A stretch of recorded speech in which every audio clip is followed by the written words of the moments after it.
খবর আপনাদের এই মুহূর্তে জানাবো, সুজয় কৃষ্ণ ভদ্রের ভয়েস স্যাম্পল এখনো নিতে পারল না সিবিআই। ফের কালীঘাটের কাকুর ভয়েস স্যাম্পল সংগ্রহে জটিলতা দেখা দিয়েছে। জেল হাসপাতালে ভর্তি সুজয় কৃষ্ণ ভদ্র, আদালতকে চিঠি জেল কর্তৃপক্ষের, আর এই নিয়ে চতুর্থবার কণ্ঠস্বরের নমুনা সংগ্রহে জটিলতা তৈরি হলো। যদিও ভয়েস স্যাম্পল পেতে মরিয়া সিবিআই।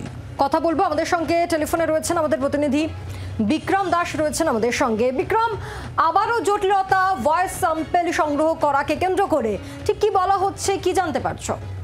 দেখো, সুজয় কৃষ্ণ ভদ্র ওরফে কালীঘাটের কাকু এর আগে এনফোর্সমেন্ট ডিরেক্টরেট তার ভয়েস স্যাম্পল নিয়েছিল। আমরা জানি একবারে হাইকোর্টের সরাসরি ইন্টারভেনশনে তার ভয়েস স্যাম্পল নেওয়া হয়।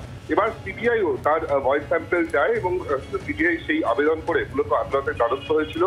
এর আগে তিনবার কালীঘাটের কাকু ওরফে সুজয় কৃষ্ণ ভদ্রকে আদালতে হাজির হওয়ার জন্য বলা হয়েছিল যাতে তার ভয়েস স্যাম্পল নেওয়া যায়, এবং আজকে চতুর্থ ডেট ছিল যেদিনকার সুজয় কৃষ্ণ ভদ্রকে জেল কর্তৃপক্ষের হাজির করানোর কথা, যাতে তার ভয়েস স্যাম্পল নিয়ে তদন্তকারীরা তদন্ত করতে পারে।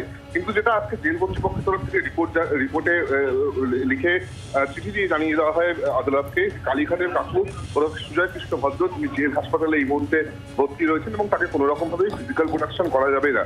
যদি প্রয়োজন হয় তাকে ভার্চুয়াল প্রোডাকশন করা যেতে পারে, এমনটা কিন্তু জেল কর্তৃপক্ষের তরফ থেকে জানানো হয়। কিন্তু এক্ষেত্রে সুজয় কৃষ্ণ ভদ্রকে ভার্চুয়াল প্রোডাকশন করে কোনো লাভ নেই, তার কারণ তার ভয়েস স্যাম্পল নেওয়াটাই মূল উদ্দেশ্য। সেক্ষেত্রে যেটা আমরা সিবিআই সূত্রে জানতে পারছি যে সিবিআই তরফ থেকে আগামী 31 তারিখ নির্দিষ্ট যে আদালত রয়েছে সিবিআই বিশেষ আদালত, সেখানে সিবিআই তরফ থেকে এই গোটা বিষয় জানানো হবে যে 4 বার কালীঘাটের কাকু তার ভয়েস স্যাম্পল পাওয়া যায় ডেট থাকা সত্ত্বেও, এবং সেক্ষেত্রে জেলে গিয়ে যাতে ভয়েস স্যাম্পল নেওয়া যেতে পারে সেই ব্যবস্থা যাতে সেই অর্ডার যাতে দেওয়া হয় এমনটাই সিবিআই তরফ থেকে আবেদন করা হবে।